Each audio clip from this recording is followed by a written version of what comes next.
As I entered my stepson's room, intending to offer a bit of assistance, the experience quickly evolved into something far more thrilling than I could have imagined. It all began on a relaxed Sunday afternoon, the kind of day that feels incredibly serene yet also inviting. I spent the majority of the day tidying up, engaging in small tasks to help clear my mind. The house felt quite vacant as my husband had dashed off on a spontaneous fishing trip with friends, lending an unusual tranquility to the weekend. My stepson Kyle was in his room and I could hear the distant bass thumping away. The sound of his music floated down to my spot in the kitchen. We rarely had the space to ourselves, yet the atmosphere between Kyle and me was consistently relaxed. Kyle was 22, and despite the confident demeanor that often accompanied his age, there was an unexpected shyness that would occasionally surface. As time passed, I grew to deeply appreciate the subtle bond we shared.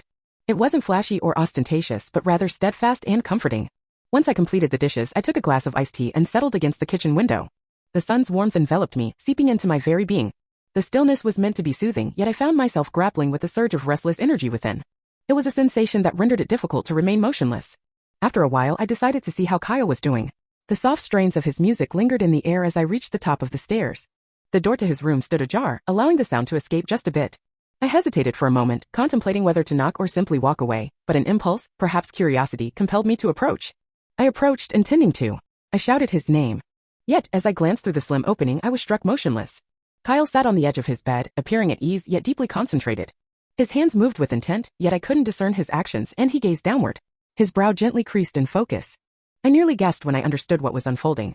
It was incredibly intimate, and I realized I ought to have turned away to grant him the solitude he appeared to desire. Yet I remained there paralyzed. Surprised and intrigued, I found myself acutely aware of the vulnerability that enveloped the moment. Kyle was utterly immersed in his own universe, blissfully oblivious to everything beyond the confines of his room, and it captivated me entirely. The warm afternoon light poured into the room, casting delicate shadows that accentuated his features and the graceful curve of his shoulders. I realized I probably shouldn't remain there observing him. Yet his openness and authenticity tugged at something within me. An intrigue or unvoiced inquiry I struggled to articulate. Before I could gather my thoughts, Kyle glanced up and our eyes met through the slender opening in the door. Time seemed to stand still. His expression shifted from surprise to an intriguing blend of embarrassment and uncertainty. His hands became still, and for a brief moment, we were both frozen, trapped in an uncomfortable silence that seemed to stretch on endlessly. I attempted to utter something, anything, to alleviate the tension. Yet no words emerged. My heart was pounding intensely. Then Kyle was the first to take action, extending his reach. He snatched a nearby blanket to drape over himself, his cheeks flushing a vivid crimson. "I didn't expect to see you up here," he muttered, his voice barely above a whisper heavy with shame. "I apologize," I exclaimed, my cheeks flushing as I retreated from the entrance. "I didn't mean to." The words spilled out in a hurry, but Kyle shook his head, lifting a hand slightly as if to halt me. "It's fine," he replied swiftly, though his voice trembled. "Just give me a minute." I nodded and stepped back down the hallway to the top of the stairs, my mind swirling with confusion. It was an absolute mess. I ought to have left, ought to have turned away. Yet the sight of Kyle, so exposed and fragile, was etched in my thoughts. I lingered, clutching the banister, attempting to regain my breath. A myriad of thoughts surged through my mind, each one more perplexing than the previous. I had never witnessed Kyle in such a manner before, not merely in terms of his appearance, but in the essence of his emotions. His expression conveyed a depth that struck me profoundly, an indescribable feeling that lingered, refusing to be dismissed. I was unaware in that moment, but it set in motion a series of events that would ultimately become quite extraordinary. The creak of Kyle's door swinging open jolted me from my reverie. He entered the hallway appearing somewhat hesitant and steering clear of eye contact. He wore his typical t-shirt and shorts. Yet the flush of his cheeks and his uneasy posture revealed his anxiety. "I apologize for that," he said, his tone gentle as he rested against the door frame. "I didn't intend for you to catch that." "No worries," I responded hastily, feeling my own anxiety rise. His voice was softer than normal. "I ought to have knocked. Slipped my mind." He nodded, and for a fleeting moment, our eyes locked before he turned away once more. "I suppose we're square now," he remarked, accompanied by a slight anxious chuckle. "Is that so?" I inquired, tilting my head in bewilderment. He shrugged, a subtle smile tugging at the edges of his mouth. "You found me." "I found you. Do you recall last summer when you neglected to secure the bathroom door?" That memory struck me with a sudden force, and my cheeks flushed once more. I completely overlooked that uncomfortable moment we simply brushed aside at the time.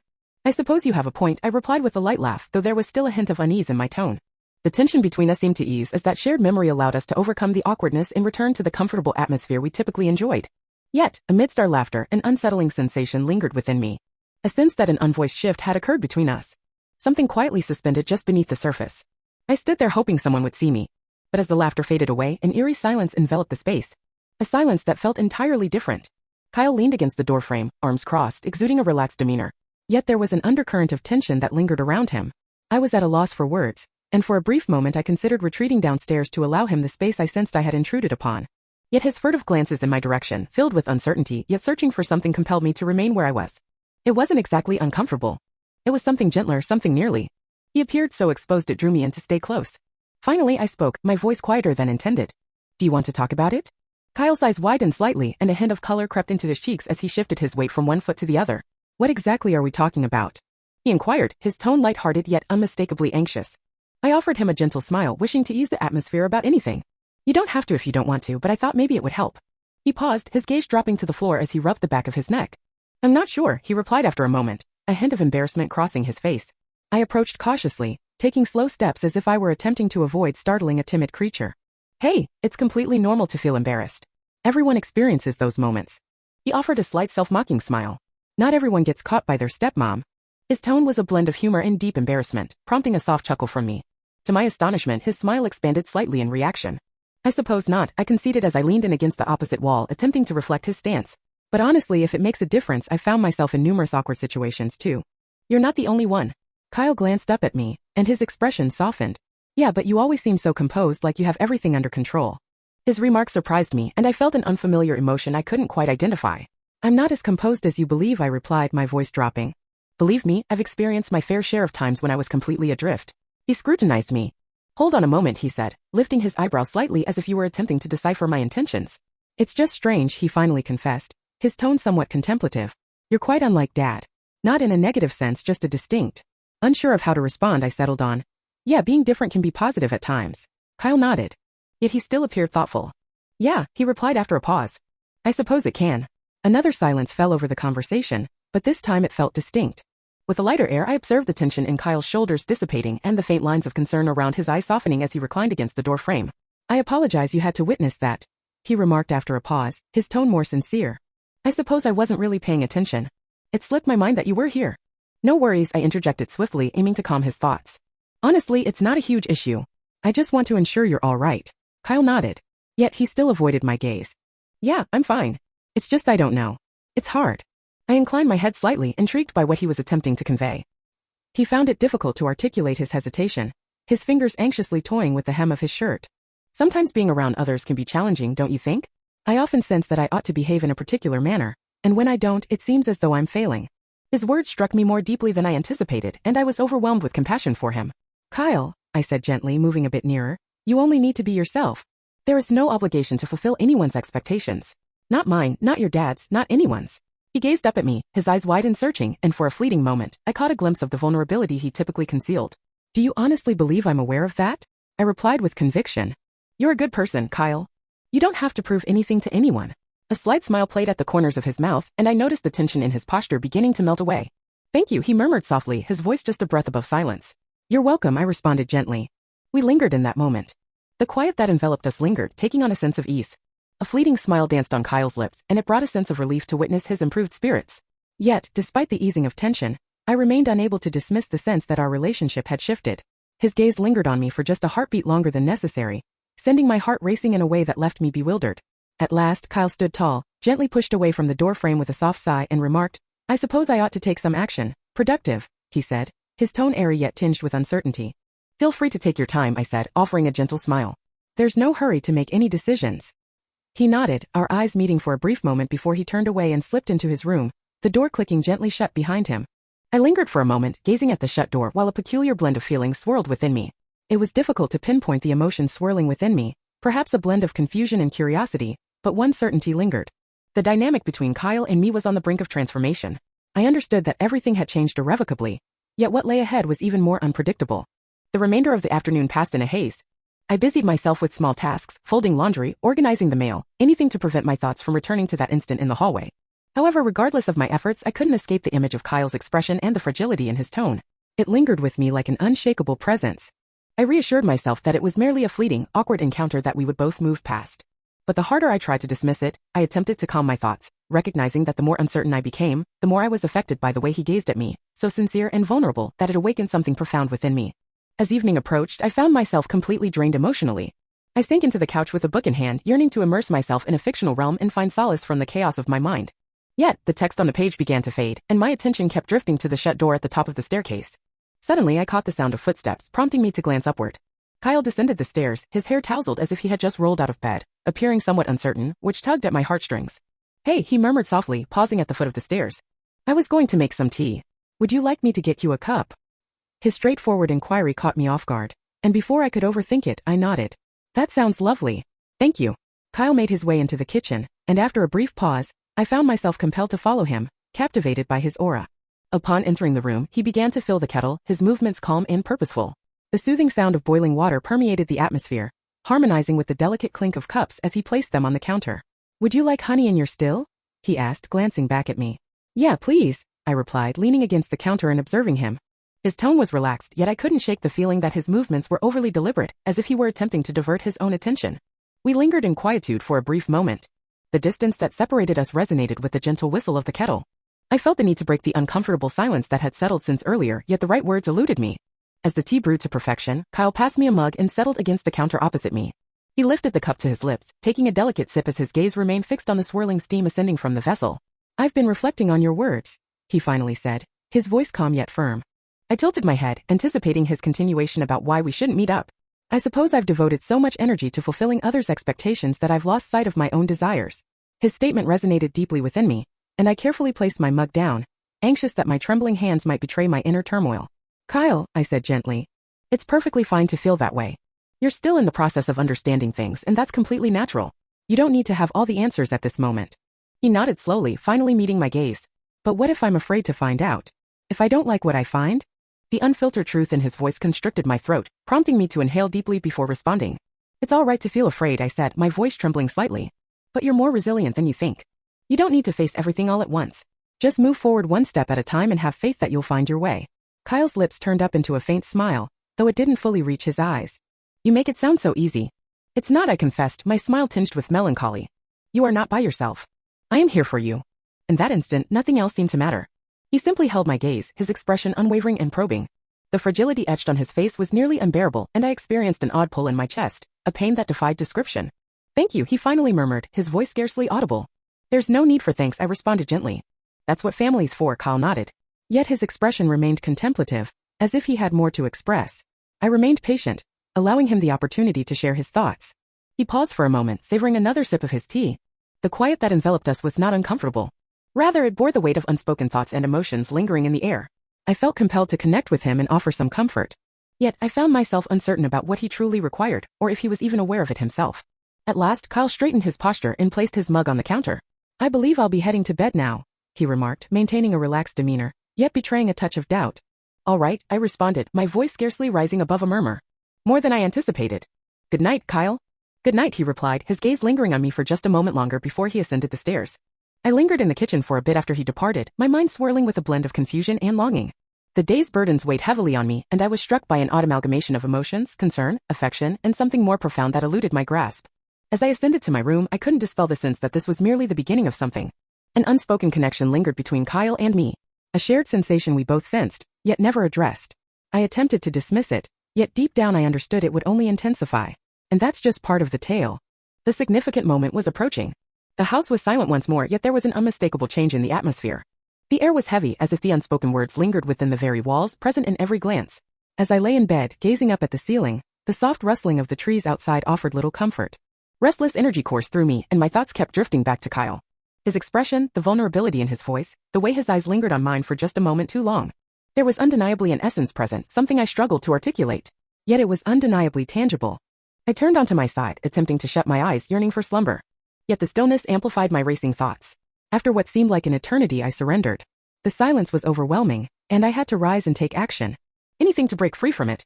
A surge of restless energy coursed through me, prompting me to rise from my bed and quietly make my way down the hallway. The gentle glow of the moonlight streamed through the windows, creating elongated shadows that danced across the walls. Uncertainty lingered in my mind, yet my feet moved with purpose, leading me toward Kyle's room. The door stood ajar, allowing a sliver of soft light from a lamp to spill into the hallway, casting gentle shadows around me. I hesitated, my heart pounding as I contemplated the decision to knock. But before I could reach a conclusion, I made the choice to enter. His voice reached me, gentle and tinged with uncertainty. You may enter, he stated, composed yet tinged with a trace of doubt. With a deep breath, I opened the door and stepped inside. Kyle perched on the edge of his bed, his hands resting gently in his lap. His hair was somewhat disheveled, and the shadows beneath his eyes indicated a lack of sleep. I observed that he was repeating the same actions from my previous visit to his room. Yet this time it seemed as though neither of us was invested. Having trouble sleeping? I inquired. He leaned against the door frame, his voice soft as he shook his head, offering a small, weary smile. Just got too much on my mind, I guess. I nodded, resonating with his sentiment. For a brief moment, words escaped us. The silence enveloped us, punctuated only by the gentle hum of the lamp on his nightstand. The atmosphere felt heavy, and I found myself uncertain about how to shatter it, or if I even desired to. I've been thinking, Kyle broke the stillness, his voice slicing through the quiet. About what you said earlier about not needing. I stepped further into the room and shut the door behind me, aiming to fulfill the expectations of those around me. What about it? Kyle paused, glancing at his hands. It's truly difficult to accept. At times, I sense that I've dedicated my entire existence to fulfilling the expectations of others, and I'm at a loss for how to change that. His statement resonated deeply with me, prompting me to shift across the room and take a seat beside him on the bed. Kyle, I said softly, resting my hand on his arm. You don't need to have everything sorted out at this moment. It's perfectly fine to move forward gradually. He gazed at me, his eyes brimming with a blend of doubt and a profound emotion, stirring something within me that made my heart race. What if I don't even know who I am without all of that? He inquired, his voice scarcely rising above a whisper. I softly grasped his arm, my feelings in turmoil as I sought the perfect words. You remain yourself, Kyle. The expectations do not define you. You are so much more than that, even if it may not seem like it at this moment. Kyle held my gaze, and I sensed the heaviness of his feelings lingering in the atmosphere. Honestly, you make it seem effortless, he remarked. A subtle wistful smile dancing on his lips. It isn't, I confessed, my voice fading to a hush. However, that doesn't imply it's impossible. You possess more strength than you realize. We paused for a moment, but the silence felt comfortable. His warmth enveloped me while the gentle glow of the lamp illuminated the space around us. It seemed as though the entire universe had faded away, leaving only the two of us in this singular moment. Thank you, Kyle finally replied. His voice was steady, yet the emotion was palpable. You don't have to thank me, I replied. My tone gentle yet firm. Despite the tension easing, I couldn't overlook the intensity of his gaze or the way my heart raced in response. There was an unspoken connection between us, something we both seemed hesitant to confront. Kyle shifted slightly, his hand brushing against mine as he settled in. It was a fleeting touch, almost accidental, but it sent a shiver through me and I caught my breath. I don't know what I'd do without you, he said. He silently gazed at our hands, gently placed beside one another. You won't ever need to discover that, I remarked, my voice steady and calm. Kyle locked eyes with me, searching for something I couldn't quite comprehend. The room lay in perfect silence, the atmosphere heavy with an intoxicating blend of anticipation and trepidation. At that instant, it dawned on me that our relationship could never return to its former state. Kyle locked eyes with me, probing, and I sensed the weight of it all resonating within me. My heart raced, each beat echoing in my ears as the moment lingered between us. I ought to have turned my gaze, ought to have uttered something to lift the atmosphere and restore our typical relaxed energy. Yet, I found myself unable to do so. I found myself completely immobilized, utterly absorbed by the fervor of his stare, the raw vulnerability and deep yearning reflected in his eyes. Kyle moved slightly. His hand grazed mine once more, and this time we both remained still. The bond was charged, sending a thrill through me and causing my skin to prickle with sensation. A tingling sensation washed over me, and my breath caught in my throat, as if a warmth was rising in my chest that I simply couldn't shake off. You've always been there for me, Kyle murmured. His voice barely above a whisper, rich with emotion. Even when I was unsure of how to seek assistance, I believe I have yet to express just how significant that is to me. His words crashed over me, and I found myself struggling to breathe, my throat tightening with feeling. Kyle, I said, my voice trembling slightly. There's no need for you to say that. You have always been important to me. I only wish for your happiness. A faint smile graced his lips. With a wistful smile, he remarked, I still don't truly understand what happiness means for me. His gaze fell to the space where our hands nearly met. But when I'm with you, it feels like I can get there. The raw emotion in his voice tugged at my heart, and all I wanted was to soothe him, to assure him that everything would be okay. Yet, as I attempted to voice my thoughts, silence enveloped me. Instead, I simply extended my hand, my finger softly encircling his. Kyle gazed up at me. His eyes widened, brimming with an emotion I couldn't quite identify. I really don't want to ruin this, he murmured, his voice just a soft breath. You won't ruin anything, I said, my tone gentle yet firm. Allow me to assist you with your project. For a brief moment, we remained still. The air was heavy with unspoken words. Then slowly Kyle leaned in, his movements tentative and uncertain, as if he were anticipating my retreat. I did not. His lips grazed my own. It felt uncertain and incredibly delicate, and I swear my heart missed a beat. The kiss was gentle, tinged with hesitation, but it unleashed a warmth within me that was impossible to overlook. My hands seemed to act of their own accord, one resting on his arm while the other softly caressed his face, my fingers brushing against the light stubble on his jaw. In that instant, all else faded away. Silence envelopes us, devoid of illumination or the passage of time. Only the gentle warmth of his lips against mine, the rhythmic pulse of my heart, and the profound bond that intertwines our souls. As we finally separated, our foreheads lingering in contact, a surge of emotions washed over me, confusion certainly and fear. Yet there was also this radiant sensation that eluded my ability to articulate. I came to understand that I had assisted him and he appeared to value it. Yet, a sense of regret lingered in the background. Kyle, I began, my voice scarcely rising above a whisper. I know, he interjected, his voice trembling slightly. I realize it's not simple. I wanted you to grasp what I'm feeling. My heart constricted at his words. I exhaled unsteadily, my hands resting on his arms. We mustn't underestimate this, I said gently, maintaining a calm tone despite the turmoil within me. I'm not, he said with sincerity. This has been on my mind quite a bit. I've attempted to dismiss it, to cast it aside, yet it lingers on. You're the one person who allows me to truly be myself. His sincerity was a mix of sorrow and solace, stirring a sense of guilt for the emotions rising within me. This was unfamiliar ground and I felt uncertain about my next steps. Where do we go from here? As I gazed into his eyes, one truth became clear. I couldn't overlook the connection forming between us. I care about you, Kyle, I finally confessed, my voice trembling more than I expected. But we must tread lightly. We need to consider the implications of this. He nodded, his eyes locked onto mine. I understand. I don't want to lose this, whatever it is. I don't want it to fade away. It doesn't have to, I replied gently, letting my hands rest in my lap. But we need to proceed with caution. We must be careful. Of course, Kyle nodded once more, revealing a blend of resolve and fragility in his expression. I'm prepared to go to any lengths, he said softly. The earnestness in his voice resonated deeply within me, prompting a faint, uncertain smile to form on my lips. I'll find a way, I said, maintaining a calm tone. Kyle returned a subtle smile, and in that moment, a sense of tranquility enveloped me for the first time that evening. The tension in the room dissipated, giving way to a serene acknowledgement that despite the challenges ahead, we were capable of managing it. As I prepared to depart, Kyle extended his hand, gently grazing his fingers against mine, conveying an unspoken connection between us. I glanced back at him, a whirlwind of feelings swirling within me, and offered his hand a soft squeeze before exiting the room. The corridor exuded a newfound tranquility, and the atmosphere appeared more buoyant. I understood that the path forward would be challenging. Yet, as I returned to my room, an unexpected sense of hope began to awaken within me. No matter what came our way, we would confront it side by side. Honestly, what are your thoughts on my actions? Is it typical for a stepmom to assist her stepson in that way? Or is it crossing a line? I'd love to hear your opinions in the comments. Thank you.